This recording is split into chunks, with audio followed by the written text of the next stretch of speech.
Sa Setyembre 18, isang lihim na ritual ang maaaring magbukas ng mga pinto ng iyong kapalaran.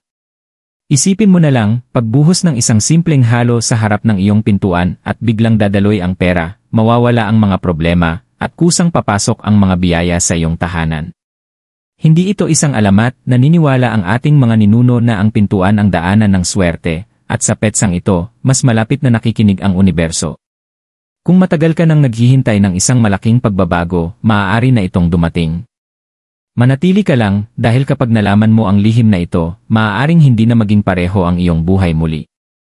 Matagal nang naniniwala ang mga Pilipino na may mga araw na nagdadala ng kakaibang enerhiya, mga sandaling tila mas malapit ang langit at mas malakas ang katok ng kapalaran sa ating pintuan. Isa ang Setyembre 18 sa mga makapangyarihang araw na ito. Sa iba't ibang henerasyon, ibinubulong ng ating mga lolo at lola na ang mga ritual na ginagawa sa tamang petsa ay may kakayahang baguhin ang agos ng buhay, ang malas ay nagiging biyaya, at ang kawalan ay nagiging kasaganaan. Hindi ito tungkol sa mahika o mga imposibleng pangako. Ito ay tungkol sa paglalagay ng puso, pananampalataya, at mga gawa sa tamang pag-alin sa oras ng universo. At kapag tama ang oras, kahit ang pinakamaliit na kilos, tulad ng pagbuhos ng simpleng bagay sa harap ng pintuan, ay maaaring magsimula ng kadena ng mga himala. Sa video na ito, matutuklasan mo kung bakit makapangyarihan ang petsang ito, ano ang dapat mong ihanda, at kung paano gawin ng tama ang ritual. Manatili hanggang sa dulo, dahil maaaring ito na ang senyales na matagal mo nang ipinagdarasal. Ang kapangyarihan ng Setyembre 18. Ang Setyembre 18 ay hindi basta-basta isang araw sa kalendaryo. Ito ay araw kung saan ang kosmikong enerhiya ay nag-aalin sa isang pambihirang paraan. Para maunawaan ito, kailangan nating tingnan ang nakatagong kahulugan ng mga numero. Sa numerolohiya, ang bilang 18 ay nagdadala ng panginginig ng pagbabagong buhay, oportunidad, at transformasyon. Kapag hinati ito, ang isa ay sumisimbolo ng mga bagong simula, at ang 8 ay kumakatawan sa walang hanggan, kayamanan, at walang tigil na daloy. Kapag pinagsama, bumubuo sila ng isang makapangyarihang pangako, ang simula ng walang katapusang mga biyaya. Matagal nang ikinokonekta ng mga Pilipino ang mga numero sa kapalaran. Mapapansin mo marahil kung gaano kadalas pumipili ang mga tao ng mga petsang may 8 para sa kasalan, pagbubukas ng negosyo, o kahit sa pagbili ng lotto ticket. Bakit? Dahil ang 8 ay matagal nang itinuturing na simbolo ng kasaganaan at walang hanggang prosperity. Sa Setyembre 18, doble ang enerhiyang iyon dahil mismong ang araw ay nagdadala ng bilang na iyon at pinalalakas pa ito ng universo. Ngunit may higit pa rito. Kapag tiningnan mo ang buong petsa, siyam paghahati 18, makikita mo ang isa pang sikreto. Ang bilang siyam ay ang numero ng pagkukumpleto. Nangangahulugan ito ng pagsasara ng mga lumang siklo, ang pagtatapos ng mga pasaning bumigat sa iyo. Kapag pinagsama ang siyam at 18, lumilikha ito ng isang pambihirang alignment, ang pagsasara ng paghihirap at pagbubukas ng kasaganaan. Parang pinto na isinasara laban sa malas at binubuksan para makapasok ang mga biyaya. Maging si Nostradamus, ang tanyag na propeta, ay nagsalita tungkol sa mga petsang nagdadala ng nakatagong panginginig. Naniniwala siya na ginagabayan ang sangkatauhan ng mga siklo, at kapag ang isang numero ay umuulit na may espesyal na kapangyarihan, ito ay nagbubukas ng lagusan para sa mga handa. Marami pang mga mistiko ang sumang-ayon na may mga partikular na araw na nagsisilbing portal. Para sa mga Pilipino, na matagal nang naniniwala sa pamahiin at tamang tiyempo, ito ay kumpirmasyon lamang ng naramdaman na ng ating mga ninuno. Hindi lahat ng araw ay pantay. May mga araw na nakalaan para sa pagbabago. Bakit mahalaga ito sa'yo? Dahil ang Setyembre 18 ay isang pagkakataon para i-reset ang iyong landas. Kung nahihirapan ka sa pera, kung pakiramdam mo'y na-stop ka sa relasyon, o kung ang mga pangarap mo ay tila naantala, dala ng araw na ito ang enerhiya para baguhin ang lahat. Sa pamamagitan ng tamang pagsasagawa ng ritual, hindi ka lang basta nagbubuhos ng likido sa harap ng iyong pinto, nagbubuhos ka ng pananampalataya, pag-asa, at intensyon sa isang makapangyarihang kosmikong bintana. Ito ang dahilan kung bakit hindi mo dapat palampasin ang petsang ito. Marami ang dadaan dito na parang karaniwang araw lang, ngunit yaong kikilos ay mararamdaman ang kaibahan. Ginagantimpalaan ng universo ang mga tumutugon kapag ito ay tumatawag. At ang Setyembre 18 ay isa sa mga tawag na iyon. Ang simbolismo ng pintuan. Bago natin pag-usapan kung ano ang dapat ibuhos, kailangan muna nating maunawaan kung bakit sagrado ang pintuan. Sa kulturang Pilipino, ang pinto o doorway ay higit pa sa kahoy at bisagra lamang. Ito ang hangganan sa pagitan ng panlabas na mundo at ng puso ng tahanan. Dito kumakatok ang mga estranghero, dito bumabalik ang mga mahal sa buhay, at dito tinatanggap ang mga biyaya. Sa loob ng maraming siglo, naniniwala ang ating mga ninuno na dito mismo sa pintuan nagsisimula ang enerhiya ng isang tahanan. Isipin mo ito, araw-araw, iba't ibang enerhiya ang dumaraan sa iyong pinto. Pumapasok ang mga tao dala ang kanilang tuwa, lungkot, at mga intensyon. Kahit ang hangin, alikabok, at mga hindi nakikitang espiritu ng mundo ay dumaraan sa puwang na ito. Kaya naman tinitingnan ang pintuan bilang parehong tagapagtanggol at tagatanggap. Kapag ito'y barado, marumi, o espiritual na mabigat, hindi malayang makapasok ang mga biyaya. Ngunit kung ito'y nililinis, binubuksan, at pinararangalan, nagiging magnet ito ng kasaganaan. Ginagawa na ito ng ating mga lolo at lola kahit hindi nila tinatawag na energy work. Nililinis nila ang harap ng bahay. Tuwing umaga, hindi lamang para sa kalinisan kundi para itaboy ang malas. Nagsisaboy sila ng asin upang itaboy ang masasamang espiritu. May ilan ding nagbubuhos ng hugas bigas o suka upang linisin ang espasyo mula sa inggit at usog. Ang mga simpleng gawain ito ay hindi basta gawain sa bahay, ito ay mga ritual ng proteksyon at paghahanda upang matiyak na mabuting kapalaran lamang ang makakatawid sa tahanan. Sa Feng Shui, na nakaimpluwensya rin sa maraming kaugaliang Pilipino, tinatawag ang harapang pinto bilang bibig ng tiyan. Dito pumapasok ang enerhiya ng buhay. Kung ang pinto ay nakaharang o napapabayaan, nawawala ang mga oportunidad.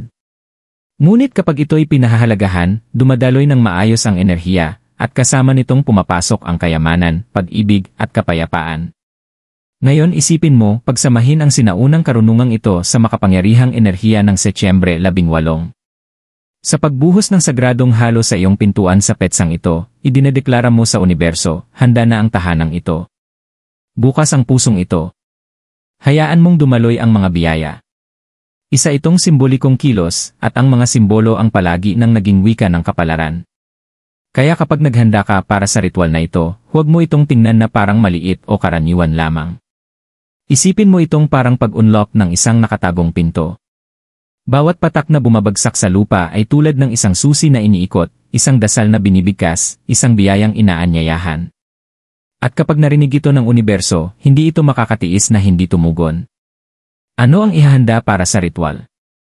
Ngayong alam mo na kung bakit makapangyarihan ang Setyembre 18 at kung bakit sagrado ang pintuan, dumako naman tayo sa susunod na mahalagang hakbang, ang paghahanda. Ang isang ritual ay hindi lamang tungkol sa kilos, ito ay tungkol sa intensyon. At ang mga bagay na gagamitin mo ay higit pa sa mga pisikal na gamit, sila ay mga tagapagdala ng kahulugan, enerhiya, at pananampalataya. Narito ang mga simpleng bagay na kakailanganin mo. Asin, sa paniniwalang Pilipino, ang asin ay palaging pananggalang laban sa negatibong enerhiya. Pinadadalisay nito ang espasyo at itinataboy ang inggit, sumpa, at bigat ng paligid. Nililinis nito ang daan upang tanging mga biyaya lamang ang makapasok. Hugas bigas, mula ito sa paghuhugas ng hindi pa nilutong bigas na laging makikita sa bawat bahay ng Pilipino. Ang bigas ay simbolo ng buhay at kasaganaan. Ang pagbuhos ng hugas bigas ay parang pagsasabi na, naway hindi maubusan ng biyaya ang tahanang ito, tulad ng bigas na hindi nauubos sa ating hapag. Asukal, ang tamis ay umaakit ng tamis. Sa pagdaragdag ng asukal, inaanyayahan mo ang magagandang karanasan, kabutihan, at pagkakaisa sa iyong tahanan. Nagiging mas magaan ang buhay at mas nagiging mainit ang ugnayan ng pamilya. Suka, ang suka ay pumuputol sa luma at hindi na kailangan. Simbolo ito ng paglilinis mula sa hirap, utang, o mga pasaning maaaring humahadlang sa iyong kapalaran. Dahon ng laurel o anumang sariwang dahon, ang dahon ng laurel ay matagal nang ginagamit sa panalangin at mga kahilingan. Ang pagsusulat ng iyong intensyon sa dahon, o simpleng pagsama nito sa halo, ay nagpapalakas sa enerhiya ng iyong kagustuhan. Lahat ng ito ay simple, abot kaya, at madaling makita sa kusina ng isang Pilipino. Iyan ang kagandahan ng ritual na ito, hindi nito kailangan ng bihira o mamahaling sangkap. Ang pinakamahalaga ay ang iyong intensyon at pananampalataya. Kapag inihahanda mo na ang mga ito, huwag magmadali. Ihanda ang mga ito ng may payapang puso. Ibulong ang iyong mga kahilingan habang hawak ang mga ito. Isipin ang mga biyayang nais mong salubungin sa Setyembre 18, pera man, kapayapaan, pag-ibig, o mga oportunidad. Ang enerhiyang inilalagay mo sa paghahanda ay siya ring enerhiyang ibabalik sa iyo ng universo, hakbang-hakbang na ritual para sa Setyembre 18. Ngayon ay dumating na tayo sa pinakamahalagang bahagi, ang mismong ritual. Dito nagsasama ang iyong pananampalataya, ang iyong paghahanda, at ang kapangyarihan ng Setyembre 18. Sundin ang bawat hakbang ng may taos pusong damdamin dahil ang intensyon ang tunay na susi na nagbubukas ng mga biyaya. Piliin ang tamang oras. Sa Setyembre 18, pinakamainam gawin ang ritual sa umaga bago tuluyang sumikat ang araw o sa gabi kapag nagsisimula ng dumilim ang langit. Ito ang tinatawag na mga oras ng transisyon, ang paglipat ng gabi tungo sa araw o araw tungo sa gabi na nagdadala ng makapangyarihang espiritual na enerhiya. Ang umaga ay nag-aanyaya ng bagong simula, ang gabi ay nagtatatak ng intensyon sa pahinga at kapayapaan. Linisin ang iyong pintuan. Bago ka magbuhos ng kahit ano, walisin o punasan muna ang iyong pintuan. Sa tradisyong Pilipino, ang paglilinis ay hindi lang pisikal, ito rin ay espiritual. Habang nagwawalis, isipin mong inaalis mo ang kahirapan, karamdaman, at mga balakid. Mahinang bulongin, inaalis ko ang mga bagay na hindi na para sa akin. Ihanda ang halo. Kumuha ng maliit na mangkok o lalagyan. Unahin ang hugas bigas bilang base, sa kabudburan ng kaunting asin, maglagay ng isang kutsarang asukal, buhusan ng kaunting suka, at sa huli ay ilagay ang isang dahon ng laurel.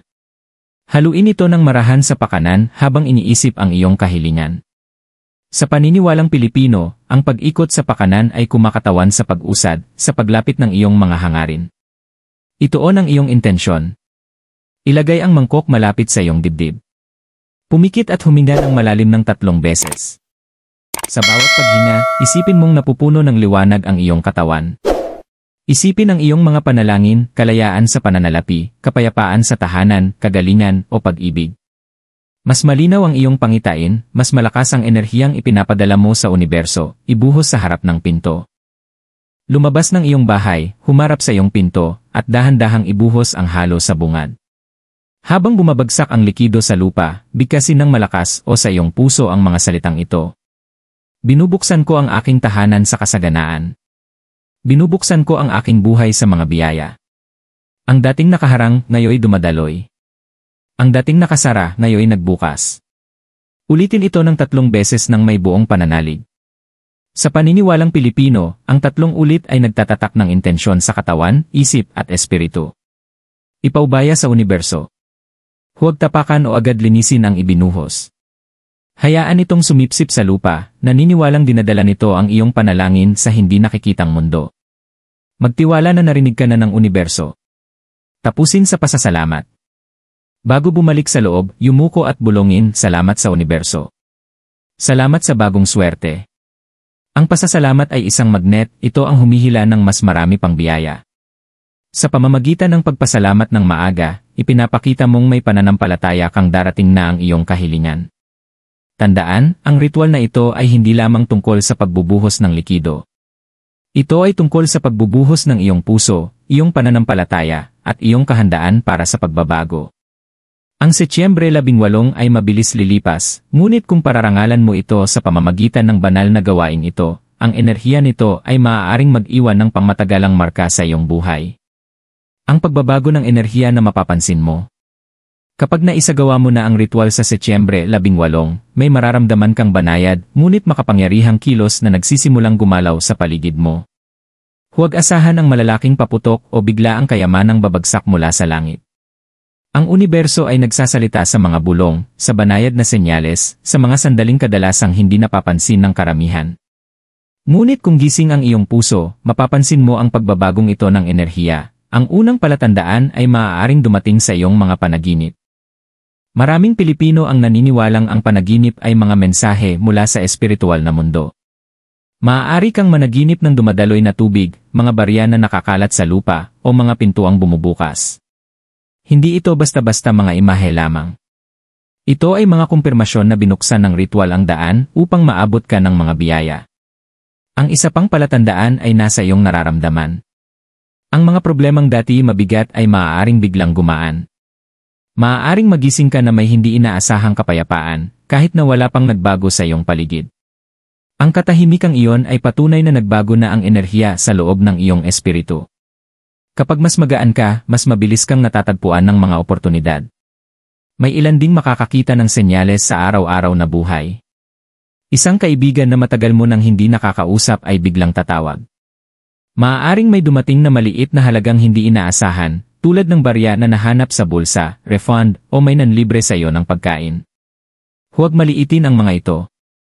Sila ay mga binhi ng mas malalaking biyayang itinatanim sa iyo. Madalas sinusubukan ka muna ng universo sa pamamagitan ng maliliit na regalo bago ipadala ang malalaki. Kung may natanggap ka, even isang maliit na barya sa kalsada, pulutin mo ito, ngumiti, at sabihin salamat. Ang pasasalamat ay nagpaparami ng kung anong mayroon ka. Maaari mo ring mapansin na lumuluwag ang mga alitan. Ang mga pagtatalo sa bahay ay lumalambot, ang mga hindi pagkakaintindihan ay naglilinaw, at ang mga tao ay biglang mas mabait sa iyo. Ito ang enerhiya ng pagkakaisa na dumadaloy sa iyong buhay, hinuhugasan ang bigat na dati humahadlang sa mga biyaya. Minsan naman, dumarating ang pagbabago sa anyo ng pagbitaw. Maaaring maputol ang koneksyon sa isang taong toxic, o isang matagal ng problema ay bigla na lamang matatapos. Huwag kang matakot. Ang mga pagtatapos ay biyaya rin dahil naglilinis ito ng espasyo para sa mas mabubuting bagay na pumasok. Higit sa lahat, ang pinakamalakas na palatandaan ay ang malalim na pag-asa na bumabangon sa iyong puso. Ang damdaming iyon ay tanda na kinikilala ng iyong espiritu na may bagong pahina ng binuksan ang iyong kapalaran. Hawakan mo ito dahil ito ang gatong na nagpapatuloy ng pagdaloy ng biyaya kahit lumipas na ang Setyembre 18. Ginagantimpalaan ng universo ang mga naniniwala. At ang mga senyales na iyong mapapansin ay patunay na nagtagumpay ang iyong ritual, at ang iyong buhay ngayon ay patungo na sa mas malaking kasaganaan. Mga kwento at patotoo. Para tunay na maunawaan ang kapangyarihan ng ritual na ito, makakatulong na marinig ang mga kwento ng mga taong sumubok nito. Ipinapakita ng mga patotoong ito na kapag nagtagpo ang pananampalataya at aksyon, maaaring magbago ang buhay sa mga di inaasahang paraan. Isang kwento ang nagmula sa isang ina sa Quezon City. Sa loob ng ilang buwan, nag-aalala siya tungkol sa matrikula ng kanyang mga anak. Sa payo ng isang kaibigan, isinagawa niya ang ritual sa pintuan gamit ang tubig ng bigas, asin, at dahon ng laurel. Nagdasal siya ng simple, "Panginoon, tulungan mo po akong makahanap ng paraan." Makalipas ang ilang araw, tumawag ang kanyang kapatid na nasa abroad at nag-alok na tulungan siya sa gastusin sa paaralan. Sinabi ng ina na hindi niya sinabi sa kapatid ang tungkol sa kanyang pinagdadaanan, ngunit sa paraang misteryoso, dumating ang biyaya kaagad pagkatapos ng ritual. Isa pang kwento ay mula sa isang driver ng tricycle sa Cavite. Ilang linggo siyang walang trabaho dahil sa karamdaman at natatakot na hindi na siya makakabalik sa dati niyang lakas. Noong Setyembre 18 ng nakaraang taon, sumali siya sa isang grupo sa kanilang barangay na nagsagawa ng ritual ng sabay-sabay.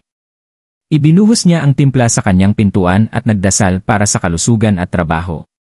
Sa sumunod na linggo, inalok siya ng isang kapitbahay ng maliit na trabaho sa pagmamaneho na kalaunan ay naging tuloy-tuloy na kita. Ibinahagi niya, "Parang binuksan ng universo ang daan eksakto noong kailangan ko ito." Mayroon ding isang batang babae sa Cebu na pakiramdam niya ay malas sa pag-ibig at trabaho. Para bang lahat ay nakabara. Tahimik niyang isinagawa ang ritual, hindi sinasabi sa kahit sino. Sa parehong buwan, nakatanggap siya ng alok na trabaho mula sa kumpanyang matagal na niyang inaplayan. Hindi lamang iyon, muling nakipag-ugnayan siya sa isang kaibigan mula pagkabata na kalaunan ay naging kanyang kapareha. Sinabi niya, "Parang sa pagbuhos ko ng timpla, binuhos din nito ang mga pader sa paligid ng puso ko."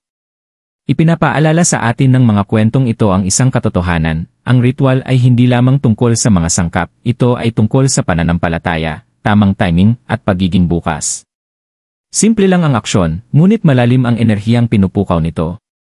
Marami sa mga sumubok ay nagsabi na naramdaman nilang mas magaan ang loob, mas puno ng pag-asa, at mas handa ng tumanggap. At hindi naglaon, nagsimulang lumitaw ang mga oportunidad. Marahil ikaw naman ang susunod na magkakaroon ng kwento. Iba-iba ang paraan ng paggana ng universo sa bawat tao, ngunit pareho ang mensahe. Kapag gumawa ka kahit ng maliit na hakbang ng pananampalataya, maaaring maluwag ang mga pintuan ng kapalaran at pumasok ang mga biyaya. Mga babala at mga dapat iwasan. Bawat ritual ay may kasamang hindi lamang hakbang, kundi pati na rin mga babala na dapat igalang. Tandaan, hindi ito simpleng pamahiin lang, ito ay tungkol sa pag-alin sa tamang enerhiya. Kung isasagawa ito ng pabaya o may maling intensyon, maaaring humina ang daloy ng biyaya. Una, huwag isagawa ang ritual kung mabigat ang puso. Kung galit, naiinggit, o puno ng pagdududa, huminto muna at huminga bago magsimula. Ang enerhiya na iyong pinakakawalan ay siyang babalik sa iyo. Ang negatibong damdamin lamang ang haharang sa mismong biyaya na iyong hinihingi. Lapitan ang ritual ng kalmado, may pag-asa at sinseridad. Pangalawa, iwasan ang alitan at tunggalian sa Setyembre 18. Ito ay araw kung saan ang iyong mga salita at emosyon ay may dagdag na bigat. Kung gugugulin mo ang araw sa pagtatalo o pagpapakalat ng negatibidad, binabawi mo ang positibong enerhiya ng ritual. Sa halip, panatilihin ang kapayapaan sa iyong tahanan, magsindi ng kandila, o magpatugtog ng banayad na musika upang lumikha ng armonya. Pangatlo, huwag biruin ang ritual. Kung ituturing mo itong biro, ganoon din ang magiging tugon ng universo sa iyong kahilingan. Tandaan, makapangyarihan ang mga simbolo dahil may kasamang respeto ang mga ito. Kahit na simple ang mga materyales, asin, tubig ng bigas, asukal, hawakan ang mga ito bilang sagrado. Pang-apat, huwag madaliin ang proseso. May ilang tao na mabilis ang pagbuhos at agad na pumapasok sa loob, umaasang agad-agad ang resulta. Ngunit ang tunay na biyaya ay nangangailangan ng pasensya. Pagkatapos mong ibuhos, tumayo ng tahimik, huminga, at ulitin ang iyong mga affirmation ng buong presensya. Maniwala na narinig na ng universo ang iyong panalangin. Panghuli, tandaan ito, huwag ibahagi ang pinakamalalim mong kahilingan sa mga taong maaaring mainggit. Delikado ang enerhiya. Kapag sinabi mo sa lahat ang iyong hiniling, maaaring makaapekto ang negatibong iniisip ng iba. Panatilihin ang iyong panalangin sa pagitan mo, ng iyong tahanan, at ng universo. Sa pag-iwas sa mga pagkakamaling ito, pinoprotektahan mo ang kadalisayan ng ritual. Isipin ito na parang pagtatanim ng binhi. Kung itatanim mo ng maingat, diligan ng may pananampalataya, at ibigin mula sa pinsala, lalago ang binhi ng malakas. Gayon din sa biyaya, magbubukas ito sa tamang panahon, hanggat igagalang mo ang proseso, koneksyon sa mga zodiac signs.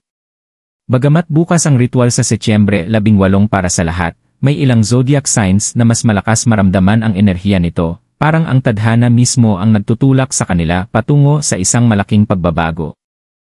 Tingnan natin kung paano kaakibat ng ritual na ito ang ilang tanda. Taurus, Abril 20, Mayo 20. Matagal nang dala ni Taurus ang mabibigat na pasanin tungkol sa pera at katatagan. Ang ritual ay malalim na konektado sa iyo dahil ang pinto ay simbolo ng seguridad, ang mismong bagay na iyong hinahangad. Kapag ibinuhos mo ang halo sa iyong doorstep, parang binubuksan mo ang isang vault. Asahan ang kaginhawaan sa pananalapi, pagkakataon para sa matatag na kita, at armonya sa tahanan. Virgo, Agosto 23, Setyembre 22. Pinamumunuan ng Earth Energy si Virgo, kaya't ang mga ritual gamit ang simpleng gamit sa bahay ay napaka-powerful para sa iyo. Ang asin at tubig ng bigas ay konektado sa iyong grounded na kalikasan. Ang pagsasagawa ng ritual na ito sa Setyembre 18 ay parang pagpindot ng reset button, nililinis ang lumang pakikibaka, at nagbibigay ng kaliwanagan tungkol sa iyong susunod na hakbang sa trabaho at relasyon. Scorpio, Oktubre 23, Nobyembre 21. Para kay Scorpio, ang pagbabago ay nakatakda sa iyong kapalaran. Ang bilang na 18 ay nagdadala ng vibration ng pagtatapos at simula na perpektong akma sa iyong kalikasan. Kapag ginawa mo ang ritual, maaari mong maranasan ang biglaang pagbabago, ang mga lumang pinto ay nagsasara habang mabilis na nagbubukas ang mga bagong oportunidad. Huwag matakot sa mga pagbabagong ito ay gabay patungo sa mas malaking kasaganaan. Pisces, Pebrero 11, Marso 20. Lubhang espiritual at sensitibo ang Pisces. Ang ritual na ito ay magpapalakas ng iyong intuition. Pagkatapos gawin ito, maaari kang makatanggap ng mga panaginip, bisyon, o mga senyales na gagabay sa iyo patungo sa pera at pag-ibig. Para sa iyo, ang dahon ng laurel ay napakalakas, isulat ang iyong kahilingan dito, at magugulat ka sa bilis ng manifestasyon. Siyempre, makikinabang din ang ibang mga tanda. Maaaring maramdaman ni Leo ang mas mataas na pagkilala at respeto. Maaaring makatagpo si Capricorn ng katatagan sa karera. Maaaring maranasan ni Cancer ang paggaling sa pamilya. Ngunit para sa Taurus, Virgo, Scorpio, at Pisces, ang enerhiya ng Setyembre 18 ay parang direktang mensahe mula sa universo. Ano man ang iyong zodiac sign, tandaan, ang ritual ay tulay sa pagitan ng iyong intensyon at ng tamang panahon ng universo. Kung tapat ang iyong puso, tiyak na hahanapin ka ng mga biyaya. Ngunit kung isa ka sa mga binigyang diin na tanda, maging handa, maaari kang sorpresahin ng universo ng mas mabilis kaysa sa iyong inaasahan. Konklusyon, panandang pandagdag panghuling affirmation. Ngayon, alam mo na ang lihim ng Setyembre 18. Ito ay hindi lamang isang karaniwang petsa, ito ay isang kosmikong pagtatalaga kung saan binubuksan ng universo ang mga pinto ng mas malawak kaysa sa dati. Sa pamamagitan ng paghahanda ng iyong halo, paggalang sa iyong doorstep, at pagbuhos ng may pananampalataya, ipinapahayag mo na handa na ang iyong buhay para sa pagbabago. Tandaan, ang mga ritual ay hindi lamang tungkol sa mga sangkap. Ang asin, tubig ng bigas, asukal, suka, at dahon ng laurel ay maaaring simple sa paningin, ngunit sa iyong mga kamay, nagiging simbolo sila ng kapangyarihan. Bawat patak na dumadampi sa iyong pintuan ay nagdadala ng iyong dasal, iyong mga pag-asa, at iyong kahandaan na tumanggap. Nakikinig ang universo hindi sa laki ng iyong handog, kundi sa katapatan ng iyong puso. Sa pagtatapos ng ritual, hawakan ang afirmasyon na ito at hayaang umalingaw sa iyong espiritu. Binubuksan ko ang aking pinto para sa kasaganaan. Binubuksan ko ang aking puso para sa mga biyaya. Ang mga dating hadlang ay ngayoy dumadaloy na. Ang mga dating sarado ay ngayoy bukas na. Sa araw na ito, inaangkin ko ang kapalarang nakalaan para sa akin. Ulitin ito ng may pananampalataya, 3 beses, at maniwala na nagsimula na ang pagbabago. Matagal nang alam ng mga Pilipino na ang pamahiin at ritual ay higit pa sa lumang tradisyon, ito ay tulay ng pananampalataya sa pagitan natin at ng nakikitang hindi nakikita. At ang Setyembre 18 ay iyong pagkakataon na. Tawirin ang tulay na yon patungo sa isang buhay na puno ng mas maraming biyaya. Huwag hayaang lumipas ang araw na ito na parang ordinaryo lamang. Maging handa, maghanda ng may pagmamahal, at panoorin kung paano tutugon ang universo.